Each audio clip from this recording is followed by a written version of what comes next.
Hi, Michael. How you doing? I'm doing great, man. How are Live, you? good. Live from Bali, huh? Yeah, yeah. So, yeah, I mean, remember, you grew up and lived in the Bay Area for so many years. What took you to Bali? Well, in 2007, I was on tour in Australia, and I came here just on a vacation at the end of the tour because it's pretty relatively close, 6 hour flight from Australia.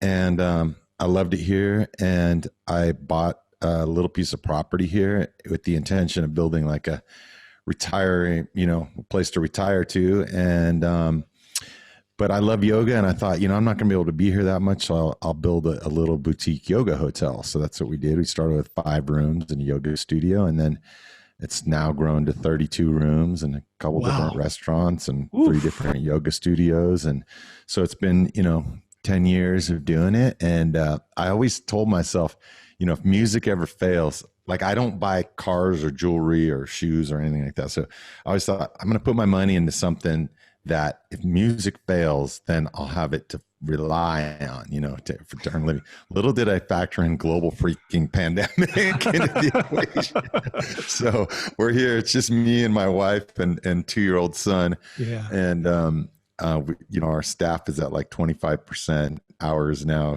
It's during COVID. And so it's just, it's been a journey, but we're also a farm here, an organic farm. And so it's Cool. been cool to get my hands in the soil and my feet. Like this week we're planting rice. So we're going to be in like, Right. a Standing in foot of water. mud. Yeah. Yeah. Muddy water. So it's going to be fun. Oh, there's nothing like fresh food right from the garden. It's amazing. Yeah. Yeah. Yeah. And we serve that at our restaurants here. And it's really cool because we live in the city in San Francisco. So we don't have any dirt around us at all. It's like there's the house next door to ours is literally attached to our house. So it's been great for my 2-year-old to like grow up with like frogs and sticks and mud and bugs and stuff like that. So yeah. So now that this pandemic has happened, you left your band back in San Francisco, and Mhm. so you formed a new band there in Bali, right? Yeah. So when the pandemic hit and the quarantine went into place, the airport here shut down. So technically, we've been stranded on a tropical island, Gilligan style. And yeah, the band are back in the States. So I started doing online concerts, and the next one is on the 21st here, November 21st. And at first I was like, oh man, was anybody going to be interested in watching this? But what we did is we created this way that the fans in their homes can be seen on the same screen as me. So we work with a couple different programs to bring these Zoom rooms into the screen itself so the fans can see each other while I'm performing. And it's been really great because people in their homes have now taken it to another level where they're creating whole backdrops for themselves and they're dancing. And we've have some traditions that have occurred over the last 6 shows. In the middle of one song, we do a pillow fight. So, it's like, it's very interactive experience. And it's created this great community. So the band sends me for, one song each performance, the band just sends me some of the parts of video that they've done. And I kind of splice them all together and sing a song with them. Wow, that's cool. And then, So, then I've got some local cats here from Bali who are backing me up too. yeah. Well, I've been following you since 1994 when your first album came out, and Hole in the Bucket and everything, and then when you came out with Yellfire, which was the story of your travels. We Yeah. met up in Portland at the Roseland, and we sat downstairs in the before the show in the dressing room, and for an hour you told me these amazing stories about your adventures to the Middle East. You want to talk a little bit about that? Yeah. So in 2004, I was just sitting on my tour bus and talking to some friends. We were watching the news of the war in Iraq starting, and it was like generals and politicians talking about the economic cost and the political cost of war without ever mentioning the human cost of war. And I was like, what's it like for people on the ground? Like, we're dropping these 5-ton bunker buster bombs that can go through 5 stories of concrete below the surface. And it's in a city as densely populated as New York or San Francisco. I was like, people have got to be affected. And so my friend was kind of half jokingly said, well, why don't you go there? And so I called my manager and I was like, hey, is there any way we can get to Iraq? And she called me a few hours later and was like, yeah, you know, I was blown away, but there's no restrictions on Americans to travel there. And all you got to do is show up with your passport and book a flight in. And so I was like, well, let's go. So we went in June of 2004 and took my guitar and a few friends and a video camera. And I just played music on the street for people. And, you know, when you fly into Baghdad, you go on a 16 passenger plane, and it's this little airline called Air Serv, and they bring in mercenaries. They bring in people who are relief workers from various, you know, NGOs around the world, journalists, etc. And the pilot says, in order to avoid a surface to air shoulder launch missile or small arms fire from the ground, we're going to do a spiral descent. So please put up your tray table and your seat back, you know, like, and so I, you know, I'm listening to this as before we take off. And then then when we get to right above the airport in Baghdad, he goes, okay, well, now we're going to start the spiral descent. And I was like, I thought that's what he said when we started, but I can't believe this is actually going to happen. So they do a spiral descent because a heat-seeking missile can only make one turn. It's not like you see in the Bugs Bunny cartoons where it can kind of follow you around everywhere. It can only make one turn. So as long as you keep spinning, it can never like lock on to you at your aircraft. And so then we get on the ground, and there's you know, you show your passport, and they're like, why are you coming here? And I'm like, I'm a tourist, you know? And they're like, well, we don't have a visa for a tourist, so why don't we put you, I forget what they put us in as, but anyway, we ended up getting in, and as we had some drivers arranged in advance to take us to our hotel. And so these drivers had driven in, and then during the time that they were waiting for us, a car bomb had exploded on the road that they came in on. Oof. And so it was like one of those 2-lane roads where there's like a dirt path in between them. So it had exploded on that side that they came in on. And then we were leaving out on the, you know, the right-hand side of it. And so we went past this car that had just exploded within the hour. Wow. And it was kind of like this wake-up call to like, wow, we're actually, you know, we're in this war zone. And so I played music on the street for people, and then for Iraqi civilians in the daytime, and then I'd play for U.S. soldiers at night, and I would just sit down and talk to people and say, tell me about your life in this situation. And both Iraqi civilians and U.S. soldiers. And I made a film. It's called I Know I'm Not Alone. Great film. So people can look for that. Yeah. I recommend it if you haven't seen it. It's definitely worth watching, because very, very tugs at the heart. Yeah. So you and I have shared many great vegan meals through the years. When I was in San Francisco, when I was living there, we went to Greens, and it was around the time that you started walking barefoot.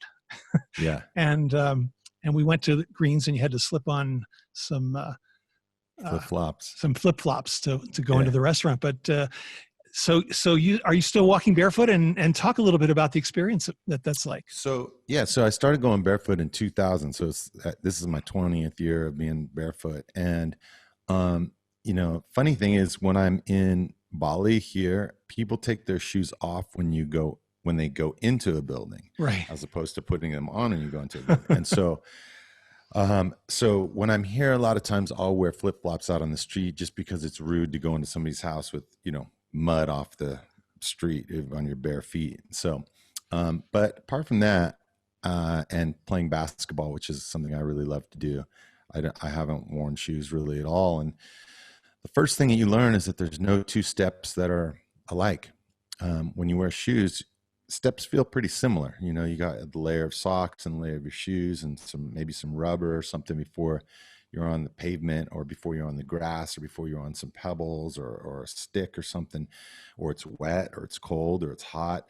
But when you're barefoot, you feel all of it. And you learn a lot from that. You, first of all, it's been a lesson in not being super reactive to everything that hits my feet. because when I first started walking barefoot, I was like, every little pebble hurt. Every time it was cold, I was like, oh God, it's so cold every time. But you start to learn to not be as reactive and breathe through it and just be with whatever the situation is. So there's been times when I'll do a show and I get off the stage and my tour manager will be like, dude, there's blood gushing out of your foot. What's going on? And I'll be, oh, get some duct tape, just wrap it on there. I'll be fine. They'll do so, you know? But you learn that. And then the other thing is, like, you learn to be observant of where you walk and to tread lightly. Like, so when I walk in the forest, we're surrounded by jungle here, and you know, I have to be really observant to not step on sharp things or to not step on little trees that are starting to grow up that normally you kind of would just trample on. And the other thing is just that it's I find it to be a lot more comfortable and more free. There's also a layer of it in our society in the West of that people have a lot of shame about feet. It's like, oh man, your feet are so ugly. Oh God, your toes are so curled. Look at those toenails. Oh my gosh. It's like, I'm like, this is how we are. This is like how we're born. This is how we're, and who decides what a pretty foot is versus an ugly foot anyway, you know? And so there's a lot of that, like, kind of strange looks that I've had to just let go of and just be like, that's their thing. It's okay for them to, you know, to have their own feelings, but it's not okay for them to, you know, put what they feel is right or beautiful onto me, you know? So some letting go there as well. Yeah.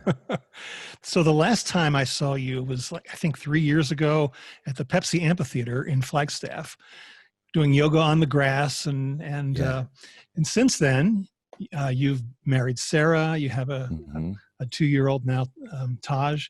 So congratulations on that. Thank you. New life. Are you going to stay in Bali, or are you planning on? Well, we're going to stay here for the duration of the pandemic, because until we can start touring, there's no real need for us to be back in San Francisco. Our life here is one that I've been wanting to live for a long time, since I started Soulshine Bali, which is the name of our place here. Since I started Soulshine, I've always wanted to live here, but because of travel schedule and because I have 2 adult children who are both now out of the house, during the years when they're in the house, it's like I'd come home from tour and I just want to, you know, go and be with them. But now that they're both out on their own, it's afforded me this opportunity to be here. And so it's been a real blessing. And as I said, the greatest part for me during all this there's been 2 things. Number one is that all of us have been asked to look inside of our hearts and say, you know, how am I showing up for my life, for my health, for the planet, for my community, our country, my friends, my family, my relationships.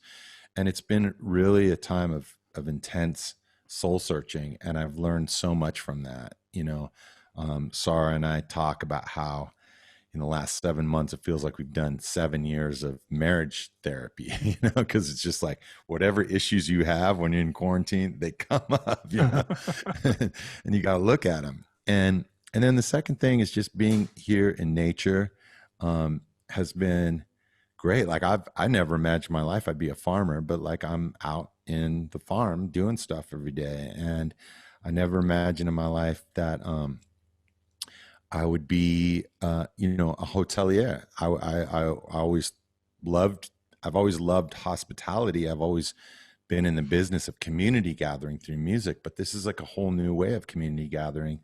And it's been really great to run a little mom and pop hotel. Sounds very rewarding. Yeah. Yeah. So let's talk about your new album, Work Hard Sure. and Be Nice. 17 songs, boy, prolific. Yeah. And co-writing, you co-wrote a lot of songs with some other people like Sean McConnell. Yeah. And so tell us about your inspiration for making this album. Well, the main title of the record comes from the fact that with everything that we've seen playing out in our country, politically, socially, there's all this division. And we look at each other and we go, oh, you are a black person. You are a white person. You are a gay person. You are a Democrat. You're a Republican. We put all these names on it, you know? And then when we divided everybody up into these little tribes, then we go, oh, well, I don't like people from that tribe. And these people from this tribe are not okay. And these people from this tribe are wrong. And these people from this tribe are effed up. And we start putting all these, division ways of dividing.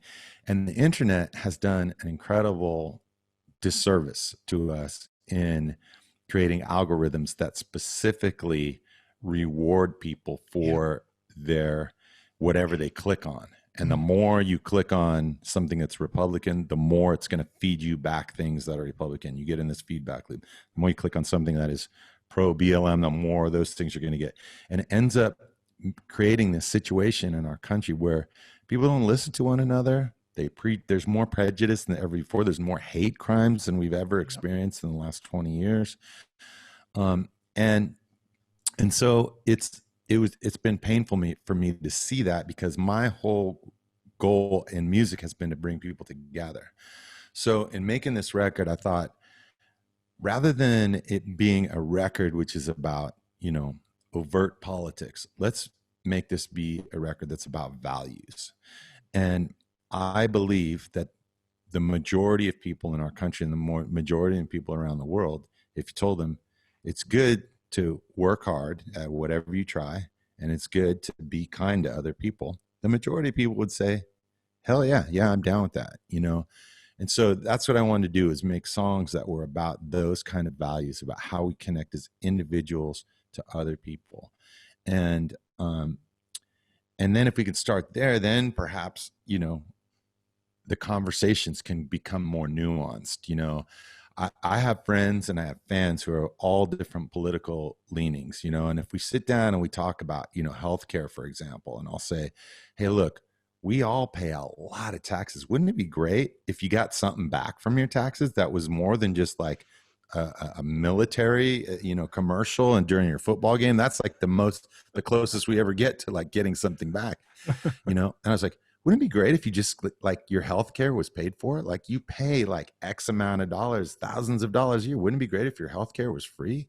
Wouldn't it be great if you could go to school for free? Like we pay all this money and there's trillions and trillions of dollars spent. Why shouldn't each person in the country get a couple thousand back or a lot thousand back in the form of during their 4 years of education? Like, to me, and then my Republican friends will counter that and they'll say, well, it's expensive. And then I'll counter and say, well, why don't we take some of the money out of the military and put it into these things? And then they'll go, well, maybe, we could take a little money out of the military, but we need some things, and then you start having this nuanced conversation and you realize like, man, maybe there's a roadmap to finding some solutions for these things that are impossible to figure out, like healthcare, but when we just go, oh man, I'm on this side and you're on this side, and anything that you suggest about getting the healthcare for people is socialism and is bad, and like, then we're stuck forever. Yep. Yeah. And so if we just take it down to some of the core values we have and start there, I think we can start making progress on these issues. Well, you travel the world. I mean, what is the view of America from other parts of the world?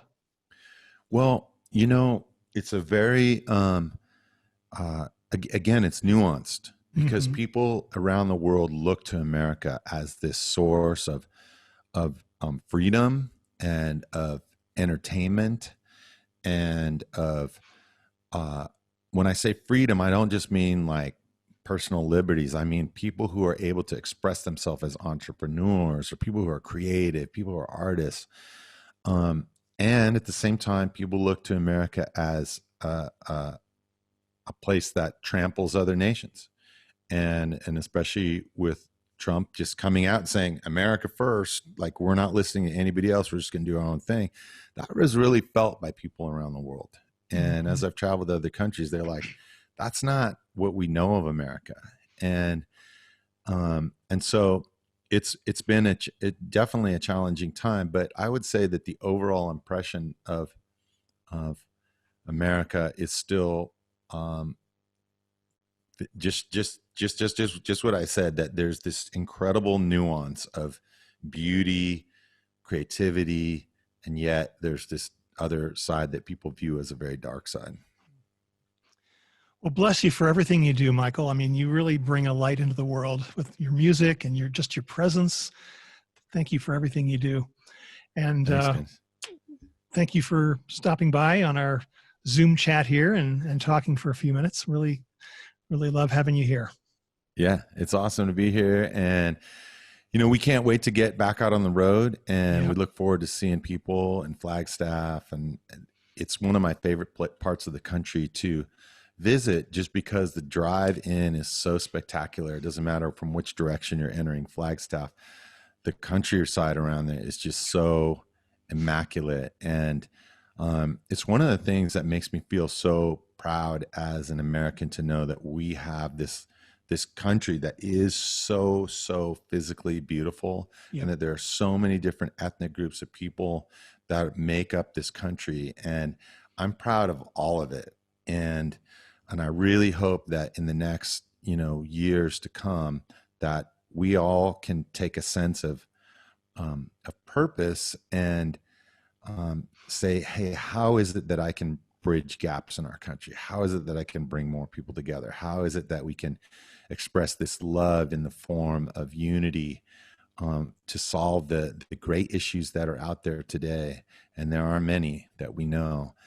How can we come together as people?